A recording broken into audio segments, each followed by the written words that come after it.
Now we will play. Now we will play the national anthem. Jana Gana मन अधिनायक जय हे भारत भाग्य विधाता। पंजाब सिंधु गुजरात मराठा द्राविड़ उत्कल गंगा। विंध्य हिमाचल यमुना गंगा उच्छल जलधि तरंगा। तब शुभ नामे जागे तब शुभ आशीष मांगे। गाहे तब जय गाथा जन गण मंगलदायक जय हे भारत भाग्य विधाता। जय हे जय हे जय हे जय जय जय जय हे।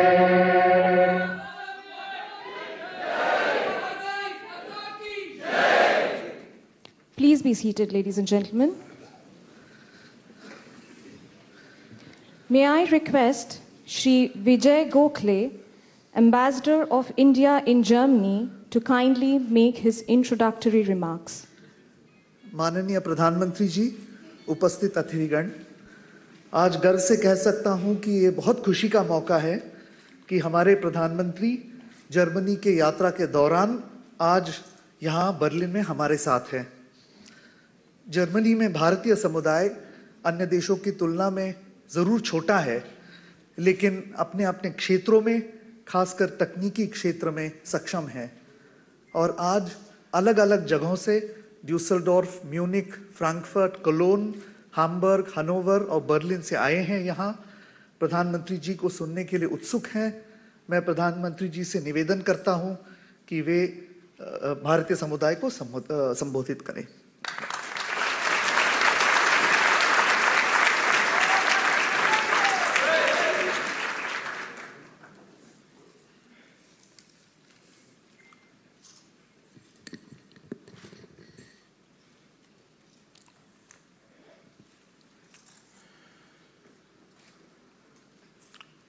उपस्थित सभी देशवासियों, मैं अपनी बात शुरू करने से पहले आज वो एक दुखद समाचार मिले। जर्मनी के मूर्धन्य साहित्यकार और नोबेल प्राइज विजेता श्रीमान गुंटेर ग्रास का 87 एज पर आज स्वर्गवास हुआ। नोबेल पुरस्कार जिनको प्राप्त हो, साहित्य की जिन्होंने सेवा की हो, उनका चिंतन मनन हर शब्द पीढ़ियों तक समाज के लिए एक शक्ति बनता है। उनकी विदाई के समय मैं सभी भारतवासियों की तरफ से उनको आदरपूर्वक श्रद्धांजलि समर्पित करता हूं और उनका जो साहित्य है वो आने वाली पीढ़ियों को भी प्रेरणा देता रहेगा। हमारे यहाँ शब्द को मृत्युंजय माना जाता है।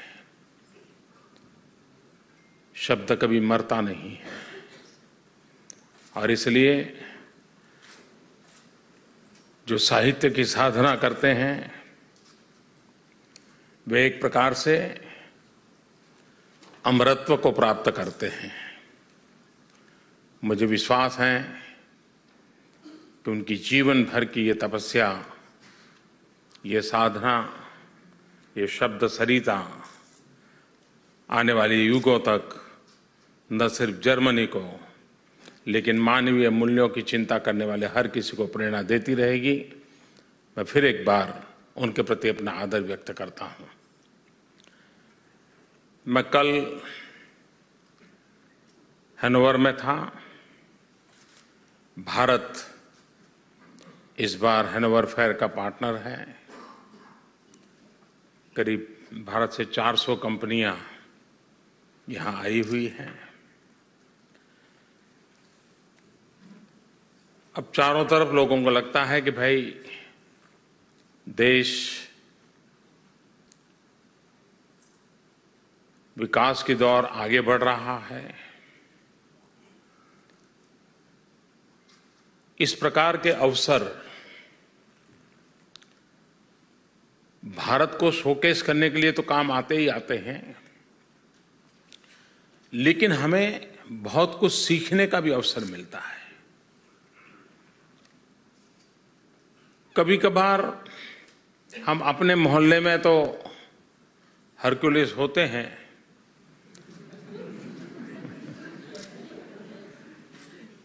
लेकिन जरा बाहर निकले तो पता चलता है कि हम कहां खड़े हैं।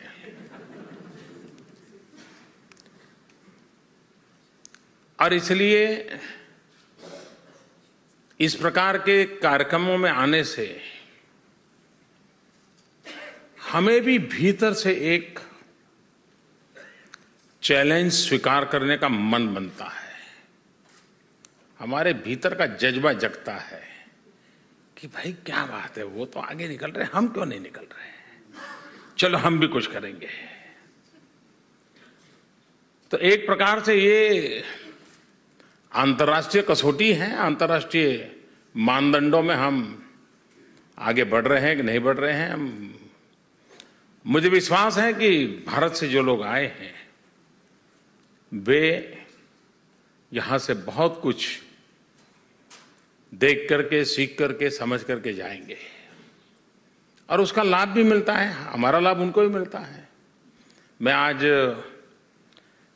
मैडम चांसलर के साथ हैनोवर फेयर में अलग अलग स्टॉल्स की मुलाकात ले रहा था, तो एक कंपनी ने अपना आधुनिक टेक्नोलॉजी से स्क्रीनिंग करने की टेक्नोलॉजी दिखाई कि कार का कोई पुर्जा उर्जा खराब हुआ हो तो हमको स्क्रीन में पता चलता है। तो मैंने पूछा उनको कि ये कार का पुर्जा उर्जा तो देख लेते हैं, लेकिन क्या इस टेक्नोलॉजी का सिक्योरिटी के लिए उपयोग हो सकता है क्या? तो चौंक गए, बोले ये तो हमने सोचा नहीं। बोले हम तुरंत करेंगे। मैंने उनको कहा कि मैं आइडियाज की रॉयल्टी नहीं लेता हूं,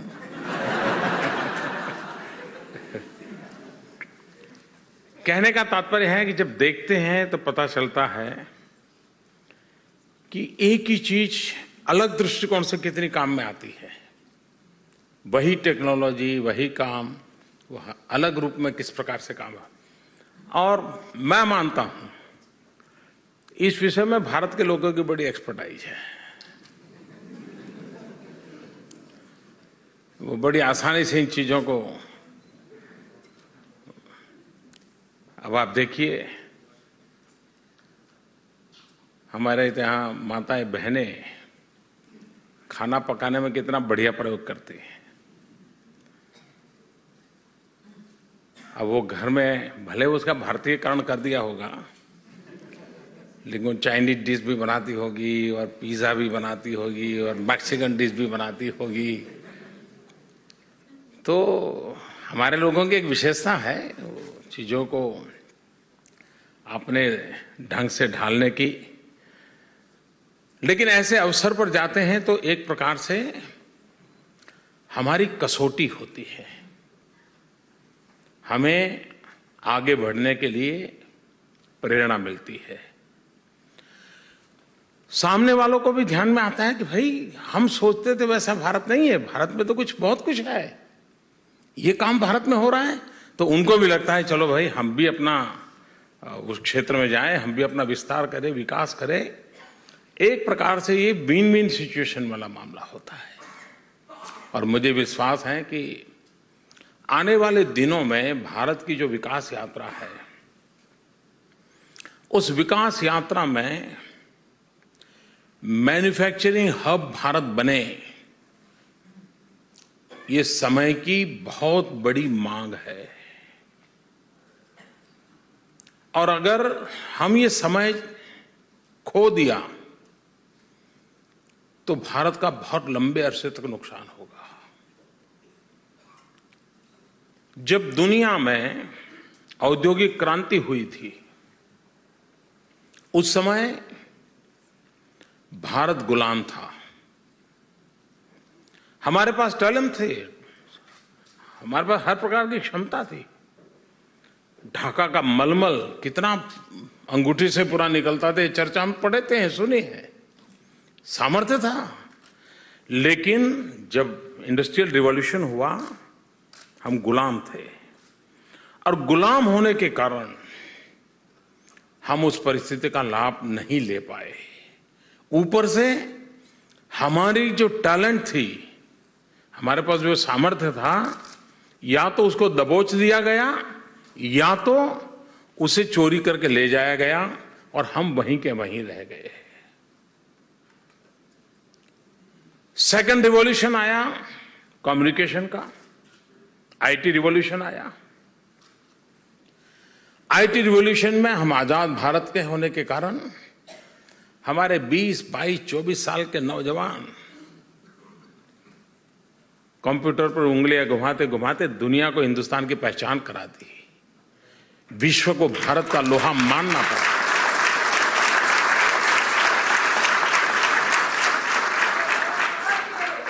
आईटी रिवॉल्यूशन ने हमारे देश के नौजवानों की ताकत से दुनिया को अचंभित कर दिया। दुनिया को आश्चर्य हुआ। जब अमेरिका के प्रेसिडेंट क्लिंटन हिंदुस्तान आए थे तो उनकी आइटिनरी में राजस्थान के गांव गए थे, और घूंघट ओढ़ करके बैठी हुई महिलाएं कंप्यूटर अपने कोऑपरेटिव का काम कर रही थी। वो देखकर को परेशान हो गए।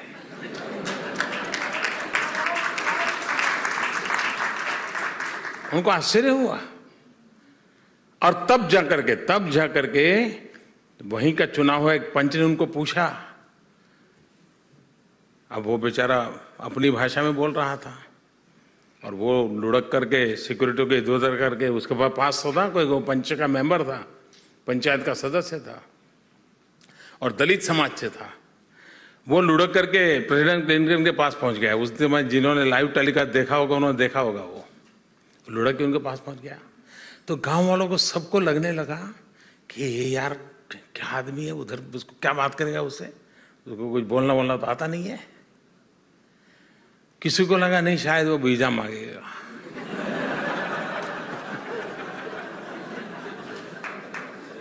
किसी को लगा नहीं यार अपने बेटे के लिए नौकरी मांगेगा। और ताज्जुब की बात है, वो अनपढ़ इंसान, दलित परिवार का बेटा, जो कि इस गांव की पंचायत का सदस्य था, वो क्लिंटन से हाइट में भी बहुत छोटा था, यूं देखता था उसे, और आंख में आंख मिलाकर के उसने पूछा था कि क्या आप आज भी हिंदुस्तान को पिछड़ा मानते हैं क्या? ये पूछा था उसने। और क्लिंटन ने जवाब दिया था कि नहीं, मैं दुनिया में जहां जाऊंगा मैं हिंदुस्तान की शक्ति के विषय में। और आपको देखिए, उन्होंने फिर हर बार जहां गए इस बात का उल्लेख किया और लोगों को कहा कि भारत के विषय में आप सोचते हैं, उस आपकी सोच बदलिए। वो बोल रहे थे। कहने का तात्पर्य यह है कि हमारे नौजवानों ने ये जो सेकंड रिवॉल्यूशन आया, आईटी रिवॉल्यूशन, इसमें बहुत कुछ किया, दुनिया में अपनी ताकत का परिचय दिया। लेकिन होता कहां है? सिलिकॉन वैली में जाइए, 60-70% CEO आईटी सेक्टर में भारतीय मूल के हैं। लेकिन गूगल का जन्म भारत की गोद में नहीं होता है, किसी और की गोद में होता है। और तब सवाल उठता है कि गूगल मेरे यहां क्यों पैदा नहीं हुआ? साइंटिस्ट वही थे, सॉफ्टवेयर इंजीनियर वही है। भारत में वो सबसे बड़ी चुनौती है कि हम उस माहौल को तैयार करें जिस माहौल में हमारे पास जो ये टैलेंट है, हमारे जो ब्रेन है, जो दुनिया में जाकर के तो अपना कर्तव्य दिखाते हैं, वो हिंदुस्तान की धरती में भी अपना कर्तव्य दिखाएं।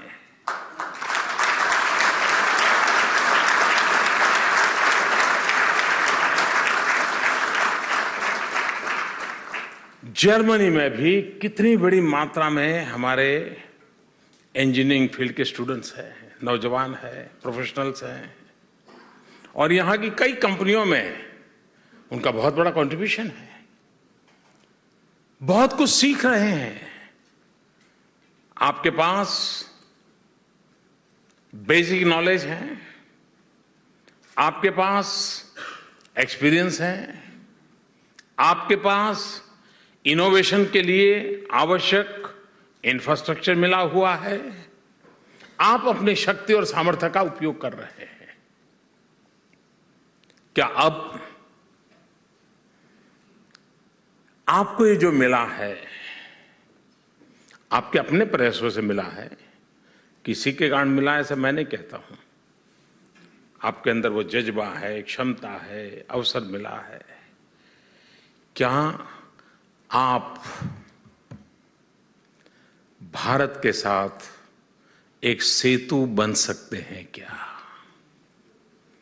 जर्मनी में काम करने वाले हमारे प्रोफेशनल्स, खास करके मैन्युफैक्चरिंग सेक्टर में जिनकी ताकत है, वे हिंदुस्तान और जर्मनी के बीच ब्रिज बन सकते हैं क्या? और ब्रिज दो देशों का नहीं, ब्रिज आज जहां है वहां से आगे पहुंचने का जो डेस्टिनेशन है, उस बीच का ब्रिज बनना है। आपके पास देश को बहुत अपेक्षाएं हैं और हमारा जिम्मेवारी भी है, यह हमारा दायित्व है। आज हम जहां भी पहुंचे हैं, हमारे देश के किसी न किसी गरीब ने हमारे लिए कुछ तो किया होगा, तब जाकर के पहुंचे होंगे। हर चीज कोई अपने आप बलबूते पर नहीं होती है। अगर ये सामर्थ्य है, उस सामर्थ्य का उपयोग कैसे हो? मैं बहुत साल पहले ओलंपिक देखने के लिए अमेरिका गया था। मैं कोई खिलाड़ी विलाड़ी नहीं हूं, और बाद में दूसरे ही खेल में पड़ गया।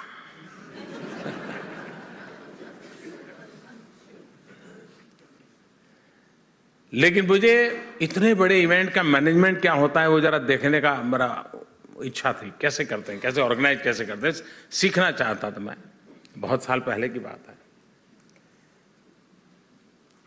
तो अटलांटा की कुछ यूनिवर्सिटीज के स्टूडेंट के साथ मेरा मिलना हुआ। उसमें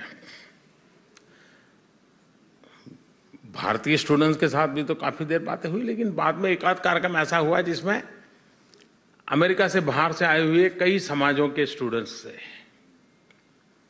तो मैंने ऐसे ही पूछा, आगे क्या सोच रहे हो? और मैं हैरान था कि चाइनीज स्टूडेंट बहुत क्लियर थे अपने दिमाग में, बहुत क्लियर थे। मैं उनको पूछा, आपका क्या, कैसा आगे का क्या सोच रहे हैं आप पढ़ाई वगैरह के बाद? उन्होंने स्पष्ट कहा कि 10 साल यहां पर किसी न किसी बड़ी कंपनी में काम करेंगे और फिर बिस्तरा बोरिया गोल करके देश चले जाएंगे। मैं कहा क्यों? बोले यूनिवर्सिटी में पढ़ रहे हैं, इतना इनफ नहीं है। किसी कंपनी में जब काम करेंगे तो सब चीजें सीखेंगे, और जो भी सीखेंगे वो सब लेकर के जाएंगे वापस, और फिर चाइना और हम मिलकर के आगे बढ़ेंगे। अब देखिए, यानी विद्यार्थी अवस्था में भी ये मेरी चर्चा अटलांटा यूनिवर्सिटी के चाइनीज स्टूडेंट के साथ कभी हुई थी। कहने का तात्पर्य ये है कि हर देश में ये मिजाज होता है, ये मिजाज है जिनको आगे ले जाता है। आप लोग खास करके जिनको जर्मनी में ये अवसर मिला है, और ज्यादातर जर्मनी की पहचान मैन्युफैक्चरिंग सेक्टर के साथ जुड़ी हुई है। भारत का भविष्य, भारत की पहचान बनाने में आईटी रिवॉल्यूशन ने बहुत बड़ा रोल किया है। भारत को एक पिछड़ा अबूझ देश मानने वालों को आईटी रिवॉल्यूशन के बाद अपनी सोच बदलनी पड़ी है। लेकिन भारत की सफलता का आधार, भारत को हमें मैन्युफैक्चरिंग हब बना करके ही हम सेकंड पायरी पर पहुंच सकते हैं। और देश के विकास के लिए मेरे दिमाग में बहुत साफ है कि हमें बैलेंस ग्रोथ करना पड़ेगा। भारत एक ऐसा देश है कि और इतना बड़ा विशाल देश है कि यहाँ की कोई चीज वहां स्केल अप वो हिसाब बैठता ही नहीं। जब मैं यहाँ किसी को कहता हूं कि मुझे 2022 के तक 50 मिलियन अफोर्डेबल हाउसेज बनाने हैं, तो उनके दिमाग में बैठता ही नहीं। उनको लगता है एक पूरा नया देश बनाना पड़ेगा। 50 मिलियन हाउसेज एक नया देश बनाना पड़ेगा, तो स्केल उनके दिमाग में बैठता ही नहीं है। लेकिन हमें मालूम है कि हमारी इतनी बड़ी आवश्यकता है, और उस अर्थ में हम सोचें तो भारत को विकास के लिए 3 प्रमुख बातों को बैलेंस करके ही चलना पड़ेगा। हम एक तरफ लुढ़क नहीं सकते। 1/3 agriculture sector, 1/3 manufacturing sector, 1/3 service sector, तीनों को बैलेंस करके आगे बढ़ना है। एग्रीकल्चर सेक्टर में भी सिर्फ खेत में कुछ उत्पादन करके अटक नहीं सकते। हमें एग्रीकल्चर सेक्टर को आगे बढ़ाना है तो हमारे लिए आवश्यक है कि हम एग्रो प्रोसेसिंग को बल दें। एग्रीकल्चर में हम टेक्नोलॉजी कैसे लाएं। आज मैं हैनोवर फेयर में एक उन्होंने कंप्यूटर चिप का डेवलपमेंट मैंने देखा। वो चावल को, अच्छे चावल बुरे चावल को अलग करने का काम करता है। अब आने वाले दिनों में यही होने वाला है। अब ये हमें भी हमारे देश के एग्रीकल्चर को इन बातों पर, एक, प्रति हेक्टर हमारी प्रोडक्टिविटी कैसे बढ़े। प्रति हेक्टर प्रोडक्टिविटी बढ़ानी है तो कौन सी टेक्नोलॉजी, कौन से प्रयोग काम में आएंगे, परंपरागत चीजें कैसे काम आएगी। लेकिन हमारे किसान को अफोर्डेबल हो हमारा एग्रीकल्चर सेक्टर, वो तब होगा जब वैल्यू एडिशन होगा। और हम अच्छी तरह जानते हैं कि कोई किसान बेचारा आम बेचता है तो इनकम कम होती है, लेकिन आम में से अगर अचार बना देता है तो अचार के पैसे ज्यादा मिलते हैं। अचार भी अगर बढ़िया सा बोतल में पैक करे तो और ज्यादा पैसे मिलते हैं। और अचार पैक किया हुआ अचार भी कोई नटी लेकर के खड़ी हो जाए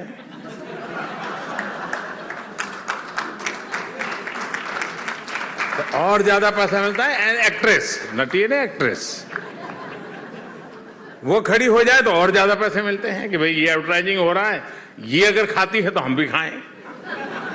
वो खाती है कि नहीं खाती पता नहीं। लेकिन कहने का तात्पर्य यह है कि हमारे एग्रो प्रोडक्ट का वैल्यू एडिशन जितना ज्यादा हम कर सकते हैं। अब उसमें टेक्नोलॉजी लगती है, उसमें नई नई खोज की आवश्यकता होती है।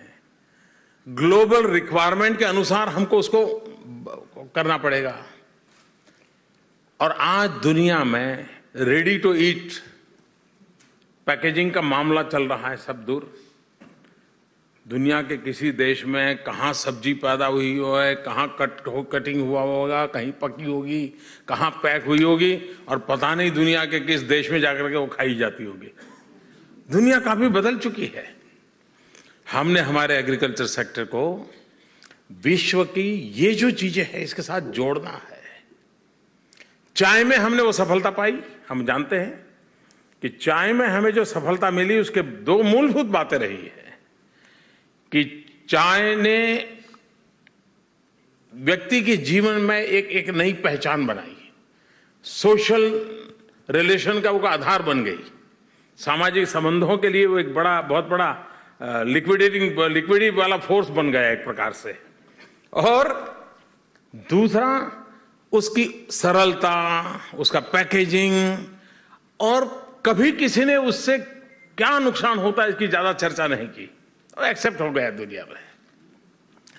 चाय के बागानों में खेती करने वाले लोग, बड़ी बड़ी कंपनियां बन गई, लेकिन जो बेचारे मजदूर थे वो वहीं रह गए, क्योंकि अंग्रेजों के जमाने में उसके सारे रूल्स एंड रेगुलेशंस बने थे। उसमें बदलाव आ रहा है। मेरा कहने का तात्पर्य है कि हमारे पास इतनी सारी चीजें हैं, हम हमारे एग्रीकल्चर सेक्टर में प्रोडक्टिविटी बढ़ाने से लेकर के वैल्यू एडिशन के लिए साथ साथ फॉरवर्ड लिंकेज, ग्लोबल मार्केट कैसे मिले। भारत में एक छोटा सा राज्य है सिक्किम, 6-7 लाख पॉपुलेशन है, लेकिन 10 लाख टूरिस्ट आते हैं वहां। बहुत कम लोगों को पता है कि हिंदुस्तान के किस कोने में क्या ताकत पड़ी है। हिमालय की गोद में है, उस तरफ चीन है। उन्होंने एक इनिशिएटिव लिया, छोटा सा राज्य है ऑर्गेनिक फार्मिंग का, और उसने ग्लोबल सारे स्टैंडर्ड पार कर दिए हैं, और आज सिक्किम हिंदुस्तान का पहला ऑर्गेनिक फार्मिंग का स्टेट बन चुका है। अब उनके लिए उनका जो प्रोडक्ट है उसका ग्लोबल मार्केट के लिए दरवाजे खुल गए हैं। हम कोशिश करना चाहते हैं कि उनको ग्लोबल मार्केट मिले, उनका रुपया डॉलर लेके आना चाहिए, ये ताकत होनी चाहिए। ऑर्गेनिक फार्मिंग में से यही है, जिसमें रुपया में हिंदुस्तान में जो माल जाता है वो दुनिया के बाजार में डॉलर में जाना चाहिए, और उस दिशा में काम करने का हमारी कोशिश है। सिक्किम ही नहीं, पूरे देश में, पूरा नॉर्थ ईस्ट, नागालैंड, मिजोरम, मेघालय, सारे प्रदेश ऐसे हैं कि जहां पर परंपरागत रूप से केमिकल फर्टिलाइजर की आदत बहुत कम है। हम उसको ऑर्गेनिक स्टेट के रूप में, ऑर्गेनिक रीजन के रूप में डेवलप करना चाहते हैं। तो चीजों को उस प्रकार से हम बल देना चाहते हैं जिसके कारण उस क्षेत्र में बढ़ा चले। दूसरा है सर्विस सेक्टर। भारत के पास दुनिया को देने के लिए क्या नहीं है जी। टूरिज्म, हॉस्पिटैलिटी, अतिथि देवो भव, ये हमारे ब्लड में है। लेकिन विश्व में हम टूरिज्म, जो कि दुनिया में सबसे तेज गति से किसी एक व्यवसाय का विकास हो रहा है, तो वो टूरिज्म है। $3 ट्रिलियन का वो बिजनेस है, बहुत बड़ा, लेकिन उसका शेयर हिंदुस्तान को कम से कम मिलता है। हमारे भारतीय लोग जो विश्व में रहते हैं, उनके मन में भी देश के लिए कुछ न कुछ करने का मन करता है। मुझे कभी कभी पूछते हैं, कई वर्षों से पूछते हैं, हम देश के लिए क्या कर सकते हैं। अब तुम्हें भगत सिंह बनने की जरूरत नहीं भाई, अब हो गया, वो हमारे नसीब में नहीं था। जो भगत सिंह के नसीब में था हमारे नसीब में नहीं। हम देश के लिए जी तो सकते हैं, देश के लिए मरने का सौभाग्य मिले या ना मिले, देश के लिए जीने का सौभाग्य तो मिलता ही है।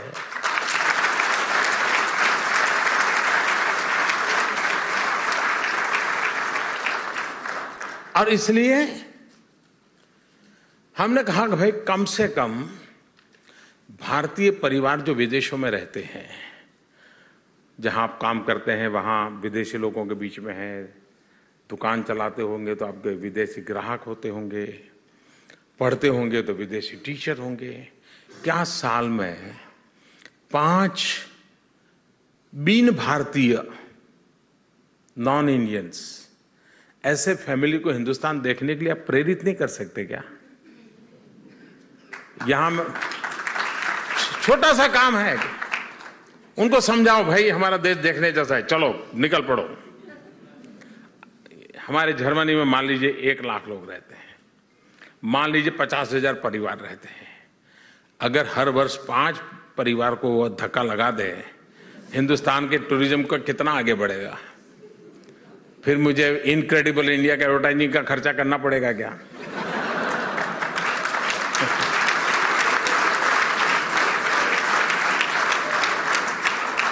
आपसे बढ़कर के इनक्रेडिबल इंडिया की पहचान क्या हो सकती है, मुझे बताइए। आप ही तो हैं इनक्रेडिबल इंडिया, और क्या है? क्या उन पत्थरों में और मूर्तियों में इनक्रेडिबल इंडिया है क्या? उस विरासत के प्रतिनिधि आप हैं, आप ही इनक्रेडिबल इंडिया है। ये मिजाज क्यों नहीं होना चाहिए? अगर ये मिजाज है, कहने का तात्पर्य मेरा है कि सर्विस सेक्टर, आज पूरी दुनिया में प्रोसेसिंग वर्क इतना कॉस्टली हो गया है, हर कोई आउटसोर्स कर रहा है। आउटसोर्स के लिए हिंदुस्तान में बहुत संभावनाएं हैं। आप यहां कई कंपनियां हैं जो आउटसोर्स करने के लिए चाहती हैं तो उनको जगह दिखा दी, एड्रेस दे दीजिए, भाई ये जगह है, जाइए करवा लीजिए। सर्विस के क्षेत्र में हमारे देश में बहुत संभावनाएं पड़ी है। पूरे विश्व को आकर्षित करने की हमारी ताकत है। और हमें दुनिया को, हमारी सबसे बड़ी गलती क्या हुई है कि जो चीज उसको अमेरिका में मिलती है, पेरिस में मिलती है, जर्मनी में मिलती है, वो हम हिंदुस्तान में परोसने जाते हैं। नहीं करना चाहिए। हमने हमारे यहां वही परोसना चाहिए जो हमारा है, तभी तो दुनिया हमारे यहां आएगी। हमारी जो विशेषता है उसी से दुनिया को जोड़ना चाहिए। लेकिन हमारी विशेषताओं को साथ हम तब जोड़ पाएंगे जब हम अपनी विशेषताओं पर गर्व करें। हम नहीं करते गर्व जी। हमें लगता है यार, मुझे याद है मैं अमेरिकन सरकार के एक निमंत्रण पे एक बार गया था, तो मैंने उनको मेरी आइटनरी में लिखा था, मैंने पूछा कि अमेरिका के जो कोई सबसे पुरानी चीज है मुझे देखनी है, मुझे दिखाइए। तो उन्होंने मुझे क्या दिया, मुझे पेंसिल्वेनिया ले गए और वहां वॉशिंगटन के जमाने का एक बेल है, वो घंट दिखाया मुझे। बोलिए हमारा सबसे पुराना। अब मेरा यहां आप आइए, आप अजंता एलोरा देखिए, आप कोणार्क का सूर्य मंदिर देखिए, हजारों साल पुरानी चीजें। क्या हमारे पास नहीं है जी दुनिया को? मैं गुजरात में पैदा हुआ, गुजरात में रहा। वहां एक डॉक्टर हरिभाई गोदानी करके थे, स्वयं तो प्रोफेशनली डॉक्टर थे, लेकिन आर्कियोलॉजी में उनकी बड़ी रुचि थी। आयु भी बहुत हो गई थी, लेकिन वो कह रहे थे उस जमाने में ये सारी गाड़ियां तो थी नहीं, फियाट गाड़ी और एम्बेसडर सरकारी गाड़ी थी, फियाट गाड़ी नागरिकों की गाड़ी थी, पहचान हो गई थी। एम्बेसडर जा रही थी तो मतलब सरकार जा रही है। फियाट है तो कोई बोला कोई भला इंसान जा रहा है, ऐसी ही सोच थी। तो उनके पास एक फियाट कार थी। वो मुझे कह रहे थे, मैं उनके पास कभी कभी जाया करता था, ऐसे ही कुछ सीखने को मिले, समझने को मिले। बोले मैंने 20 फियाट गाड़ियां बर्बाद की मेरी कैरियर में, जो भी कमाता था। क्यों? तो बोले मैं जंगलों में चला जाता था, कच्चे रास्तों पे चला जाता था, और कहीं कोई मूर्ति हो, पत्थर हो, कोई पुराना पुरातत्व के कोई खंडहर पड़ा हो तो वहां चला जाता था। एक व्यक्ति का इंडिविजुअल कलेक्शन शायद किसी सरकार से बड़ा था। उन्होंने मुझे एक दिन एक स्लाइड दिखाई, मैं हैरान था। वो स्लाइड पत्थर की एक मूर्ति की स्लाइड थी। 800 साल पुरानी वो मूर्ति थी, कार्बन रेटिंग हुआ था, और उसमें एक गर्भवती महिला का, प्रेग्नेंट विमेन का एक मूर्ति थी, और आधे पार्ट में उसके पेट को काट करके मूर्ति बनाई गई थी, और पेट काट करके बच्चा पेट में किस रूप में है, चमड़ी के कितने लेयर्स हैं, वो सारा पत्थर पे अंकित था।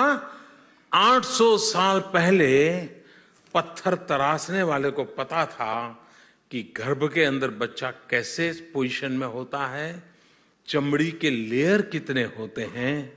आप कल्पना कर सकते हो कि ज्ञान और विज्ञान के क्षेत्र में हमारे पूर्वजों ने क्या कुछ नहीं किया होगा। लेकिन इस बात को पहुंचाने के लिए हम एक ऐसे गुलामी के कालखंड में ऐसे जीवित रहे जैसे हमारा सब बेकार है, हमारा सब बेकार है। जब तक हम ये मानसिकता नहीं बदलेंगे, हम हमारे टूरिज्म को बढ़ावा नहीं दे सकते। हमारे पास है, उसके प्रति हमारा गर्व होना चाहिए, अभिमान होना चाहिए। एक बार ये होगा तो फिर चीजें चलेगी। अब आप देखिए, मैं गुजरात का हूं इसलिए मुझे वहां का बात याद आना स्वाभाविक है। लोथल, अहमदाबाद से 80 किलोमीटर दूर एक जगह है लोथल। आपने शायद पढ़ा होगा, याद होगा थोड़ा बहुत। कभी आज जाकर के गुरु को पूछ लीजिए, वो बता देगा। 5000 साल पुराना पोर्ट, 5000 साल, और आर्कियोलॉजी जब एक्सकेवेशन हुआ सारी चीजें निकली। और वो कहते हैं कि 84 कंट्रीज उसके झंडे वहां लहराते थे। मतलब 84 कंट्रीज के साथ 5000 साल पहले उसका व्यापार था। और दूसरी विशेषता देखिए कि नालंदा, तक्षशिला यूनिवर्सिटी की जो हम चर्चा करते हैं, उसी कालखंड में एक वल्लभी यूनिवर्सिटी की चर्चा होती है इतिहास में। वो वल्लभी यूनिवर्सिटी ये लोथल से 50 किलोमीटर दूरी पर थी। तात्पर्य यह था कि उस समय हमारे पूर्वजों को पता था कि विश्व के बच्चों को पढ़ने लिखने के लिए आना है तो एक पोर्ट चाहिए, लोथल पोर्ट के नजदीक में ही यूनिवर्सिटी चाहिए, और अनेक देशों के बच्चे वहां पढ़ते थे। ये सारी बातें जब आप भी सुनते हैं, आपको भी सीना तन जाता होगा, वाह मैं उस देश का रहने वाला हूं। ये जो गर्व की अनुभूति होती है वो हमारे सर्विस सेक्टर में बल दे सकती है। और ये काम हिंदुस्तान का नागरिक जितना करेगा उससे ज्यादा हिंदुस्तान से बाहर गया हुआ करेगा। लेकिन बाहर जाने के बाद छोड़ो यार, ये तो देश ही है, हम ही अपनी मजाक उड़ाएंगे तो फिर अपने देश का गर्व कभी बढ़ता नहीं है जी। ये भाव अगर हमारे में पैदा हो, मुझे विश्वास है। और तीसरा जिस पर मैं बल देना चाहता हूं वो है manufacturing sector. Bharat manufacturing hub बनने के लिए उसके पास सब कुछ है। दुनिया में सबसे युवान देश है भारत, विश्व का सबसे नौजवान देश। 35 से नीचे भारत के 65% पॉपुलेशन है, और सारी दुनिया बुढ़ापे की ओर आगे बढ़ रही है। एजिंग बहुत तेजी से बढ़ रही है और भारत जवान होता चला जा रहा है। आने वाले दिनों में एवरेज और बढ़ने वाली है, 25 से नीचे की संख्या बढ़ने वाली है। अब कभी हमें ये संकट लगता था, आज वो सामर्थ्य बन गया है। अगर इन नौजवानों के हाथ में हुनर हो, स्किल हो, मैन्युफैक्चरिंग के लिए बहुत बड़ा अवकाश हो, और भारत एक ऐसा मैन्युफैक्चरिंग हब बने जहां लो कॉस्ट मैन्युफैक्चरिंग हो, zero defect zero effect manufacturing हो। जीरो डिफेक्ट जीरो इफेक्ट मैं इसलिए कह रहा हूं कि ग्लोबली कॉम्पिटिटिव होना है तो आपकी हर चीज जीरो डिफेक्ट की होनी चाहिए। और सिर्फ प्रोडक्ट नहीं, इवन पैकेजिंग भी। Not only that, even weight. अगर आपने लिखा है कि 220 ग्राम है तो इट मस्ट बी 220 ग्राम। आखिरकार क्रेडिबिलिटी है जो दुनिया में ताकत देती है।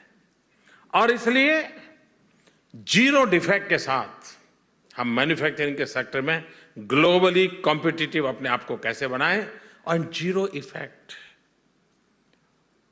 एनवायरमेंट पर इसका कोई इफेक्ट न हो, उस प्रकार की प्रोसेस को हमने स्वीकार करना होगा। क्योंकि ग्लोबल वार्मिंग, क्लाइमेट चेंज, ये जो सारी दुनिया चिंता कर रही है, उन समस्याओं से निकलने का रास्ता हिंदुस्तान ही दिखा सकता है। हिंदुस्तान ही दिखा सकता है। हमारा काम है कि हम ये जो डेमोग्राफिक डिविडेंड हमारे पास है, हम स्किल डेवलप करें, मैन्युफैक्चरिंग हब बने, और आज दुनिया की कंपनियों को हम आकर्षित करें। और ये हम मान के चले कि लो कॉस्ट मैन्युफैक्चरिंग की ताकत हम लोगों की जितनी है शायद दुनिया में किसी की नहीं है। हॉलीवुड की फिल्म का बनाने का जितना खर्चा होता है, उससे कम खर्चे में हिंदुस्तान के नौजवान मार्स मिशन को पार कर लेते हैं। मंगलायन।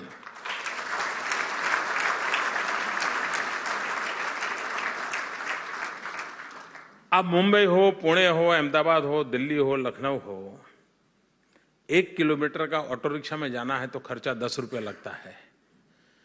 हमें मार्स पर मंगलायन में 1 किलोमीटर का 7 रुपये खर्चा लगा।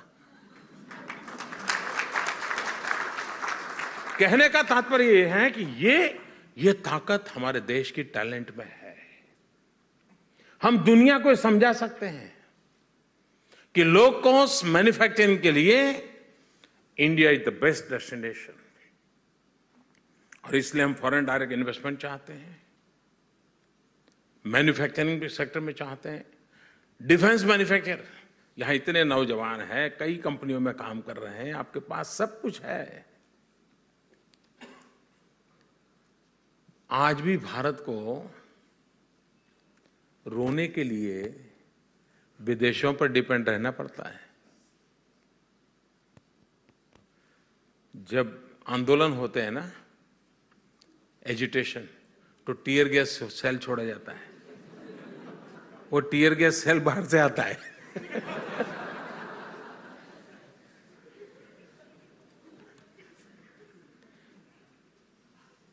मैं घर में बैठ करके बात कर रहा हूं, ऐसा नहीं कि हमारे पास ताकत नहीं है जी। अब आता ही है तो कौन मेहनत करे। इस मिजाज को मुझे बदलना है। हम खुद क्यों न बनाएं। और इसलिए मेरे लिए मैन्युफैक्चरिंग हब बनना ये सिर्फ आर्थिक कार्यक्रम नहीं है, एक स्वाभिमान का आंदोलन भी है।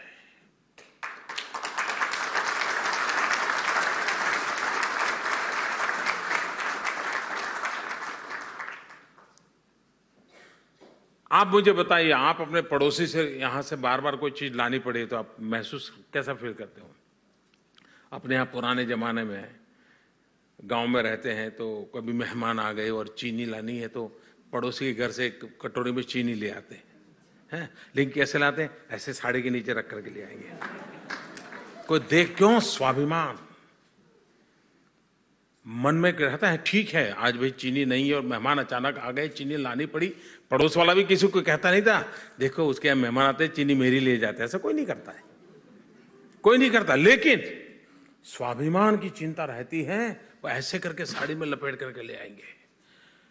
भारत भी बाहर से लाते समय हमारे एक स्वाभिमान का इश्यू होना चाहिए। अब मेरा देश दुनिया को देने वाला देश बनेगा, लेने वाला नहीं रहेगा। ये दिमाग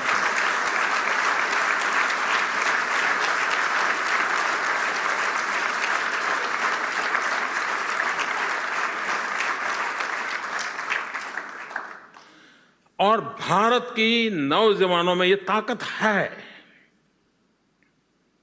हमें उन्हें अवसर देना है।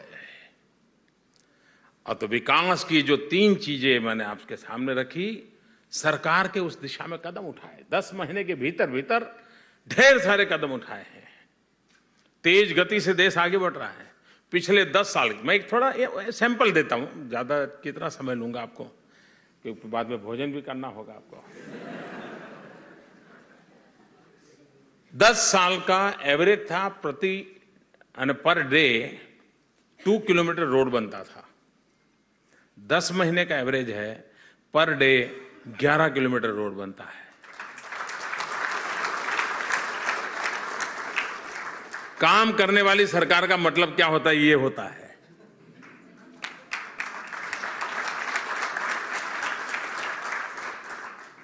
हर चीज में। अब रेलवे, आप कल्पना कर सकते हैं रेलवे के विकास की कितनी बड़ी संभावना है।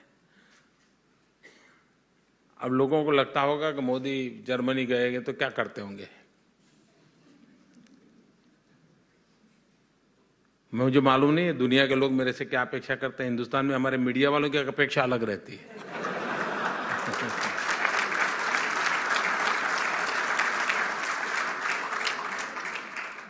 मैं कल बर्लिन का रेलवे स्टेशन देखने जाने वाला हूं।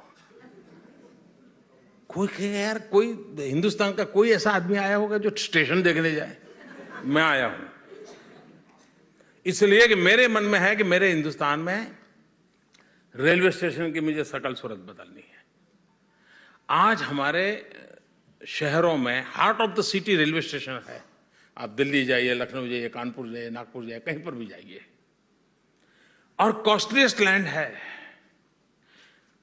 और भारत में रेलवे प्लेटफॉर्म ही रेलवे स्टेशन नहीं होता है। गांव के बीच में 20 किलोमीटर रेल चलती है और सोई पड़ी है। दिन में 2 बार ट्रेन जाती है, बाकी कोई उपयोग नहीं। क्या ऊपर बहुत बड़ा एक नया 20 किलोमीटर लंबा रेल की पटरियों पर शहर खड़ा नहीं हो सकता है क्या? स्टेशन आधुनिक नहीं बन सकते क्या? 10 मंजिला रेलवे स्टेशन नहीं हो सकता? नीचे ट्रेन चलती रहे, ऊपर और 50 काम हो सकते हैं जी। विकास कैसे करना, इंफ्रास्ट्रक्चर कैसे बदलाव करना, रेलवे पूरा, हमारे 2 शहरों को जोड़ने वाली जो ट्रेन है उसकी स्पीड को क्यों नहीं बढ़ाया जाए? अगर अहमदाबाद से, अगर दिल्ली से अमृतसर जाना है, दिल्ली से चंडीगढ़ जाना है, दिल्ली से आगरा जाना है, हाई स्पीड रेल बन सकती है। ठीक है, आज हम दुनिया में जो 300 किलोमीटर स्पीड की रेलवे है नहीं होगी, लेकिन अगर हम 60 पर चलते हैं तो 120 तो हो सकते हैं जी। मेरी कोशिश यह है कि अनेक संभावनाओं को आगे बढ़ाना है, और जितना हम आगे बढ़ाएंगे उससे हमें परिणाम मिलने वाला है। देश नई ऊंचाइयों की दौर, पूरी दुनिया ग्लोबल वार्मिंग के लिए चिंता करती है। आप भी यहां बैठे होंगे तो इस बात करने का बड़ा मजा आता होगा। तो मैं आज खास आपका क्लास लेना चाहता हूं ताकि आप दुनिया को समझा सको हम कौन लोग हैं। पता नहीं सारी दुनिया क्लाइमेट के संबंध में हमें गालियां देती रहती है, बर्बाद करने वाले लोग हमारा जवाब मांग रहे जी।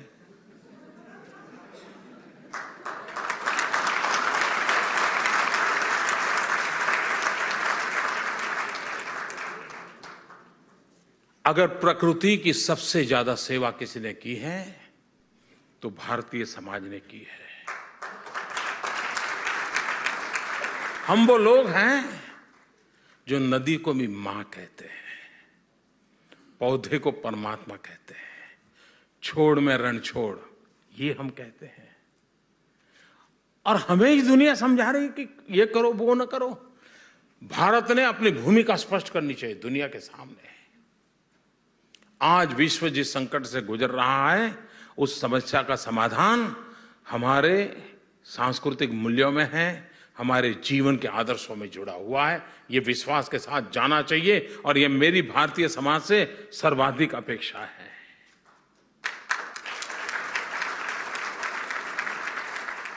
हमारी यहां महिलाएं जितना व्रत करती है हिंदुस्तान में, सारे व्रत देख लीजिए, प्रकृति की पूजा होती है। वो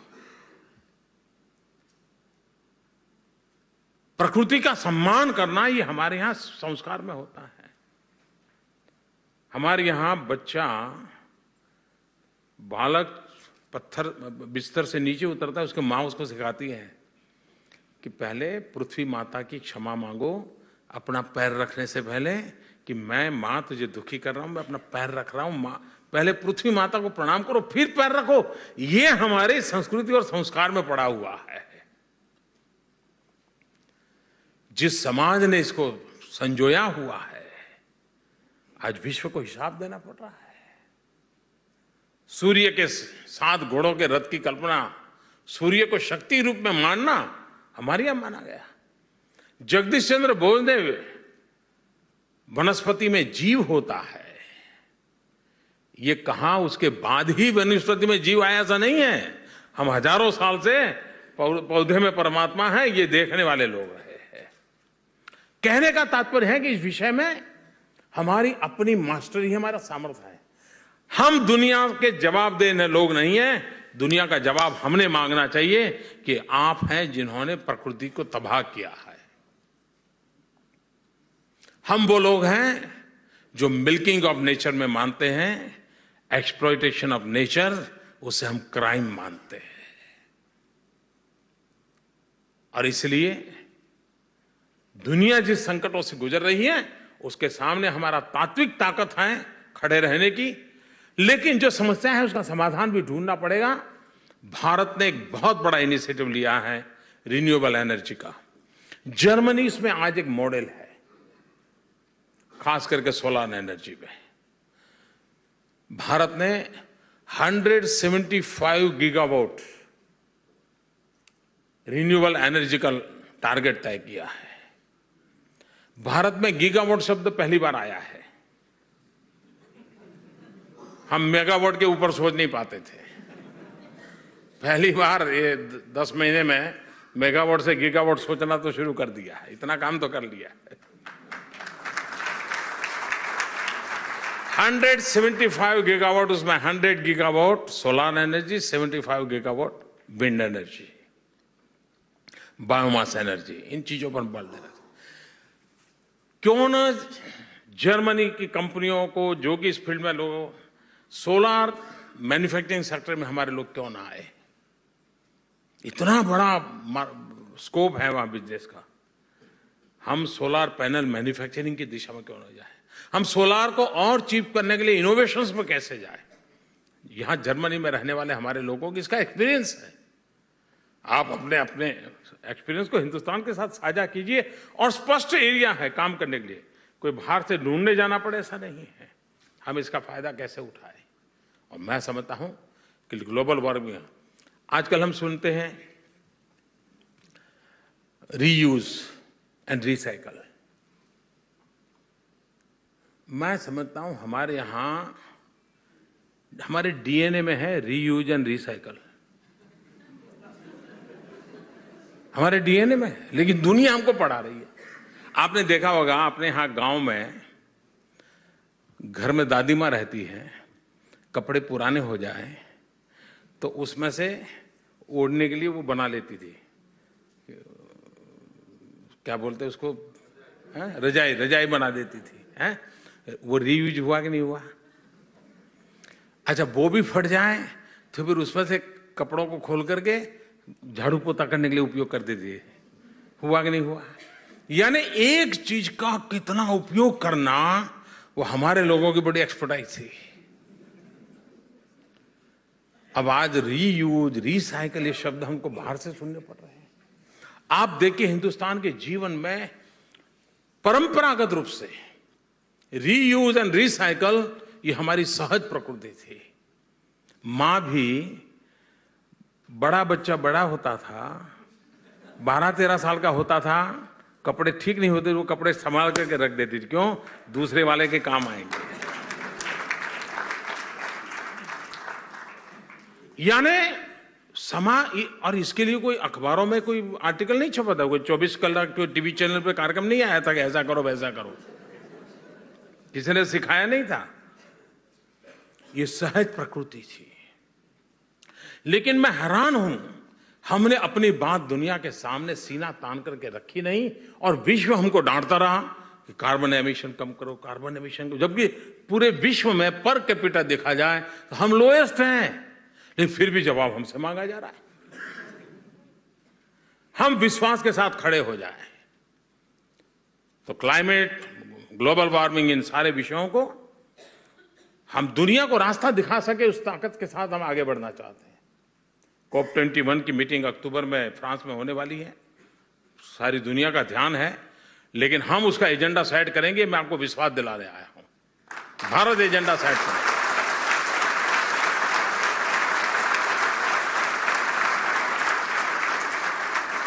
और हमारे मूल्यों के अधिष्ठान पर करेंगे। हमने दुनिया को दिया है, हम दुनिया से लेने वाले लोग नहीं हैं। हम तेन तकते न भूंजी था, इन आदर्शों से पैदा हुए हैं। ईट, ड्रिंक एंड री मैरी, इस परंपरा हमारी नहीं है। हमारी परंपरा है तेन तकते न भूंजी था, तेन तकते न भूंजी था। जो परंपरा से हम निकले हुए लोग हैं, हम दुनिया को देने के लिए पैदा हुए। हमारी हजारों साल का इतिहास रहा है। इस विश्वास के साथ भारत एक नई ऊंचाइयों को पार करे। और मैं मानता हूं जर्मनी एक ऐसा देश है जिसने भारत को सही स्वरूप में विश्व के सामने प्रस्तुत करने का अविरत प्रयास किया है, और इसके लिए हमें जर्मनी का ऋण स्वीकार करना चाहिए, उनका पब्लिकली थैंक्स कहना चाहिए। मैक्स मुलर से लेकर के कितने ही महापुरुष देखिए, कितने ही महापुरुष देखिए। एक जमाना था यहां पर रेडियो न्यूज संस्कृत में हुआ करते थे, जबकि भारत में नहीं होते थे, क्योंकि वहां पता नहीं वो सेकुलरिज्म का ऐसा तूफान खड़ा हुआ है कि उनको संस्कृत सुनने में भी सेकुलरिज्म खतरे में पड़ जाता था।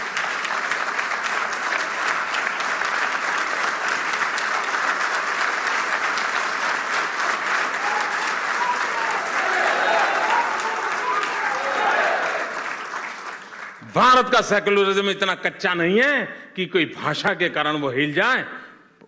गहरी चट्टानों पर खड़ा हुआ हमारा सर्वपंथ समभाव का, सर्वे पे सुखिनः सन्तु सर्वे सन्तु निरामया सर्वे भद्राणि पश्यन्तु मा कश्चित् दुःख भाग् भवेत्, इस महान आदर्शों को लेकर के हम चले हुए लोग हैं। वो इसे हिलने वाले लोग नहीं है। हमारा आत्मविश्वास हिला हुआ नहीं होना चाहिए, उसमें हमें दम होना चाहिए। मैं इसी विश्वास के आधार पर कहता हूं, 125 करोड़ का देश, 1/6 पॉपुलेशन ऑफ द वर्ल्ड, हम अच्छा करेंगे, दुनिया का अपने आप अच्छा हो जाएगा।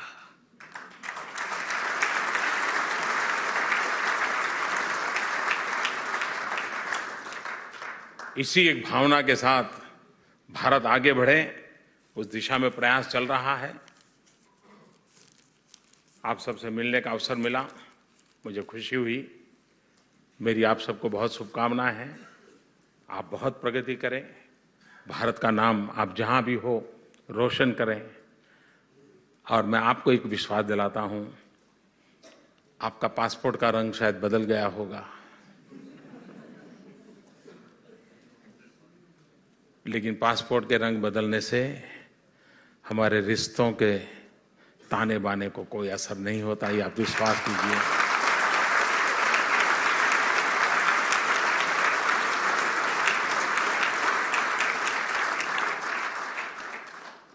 ये देश हिंदुस्तान हमेशा हमेशा आपका है, आपके लिए है,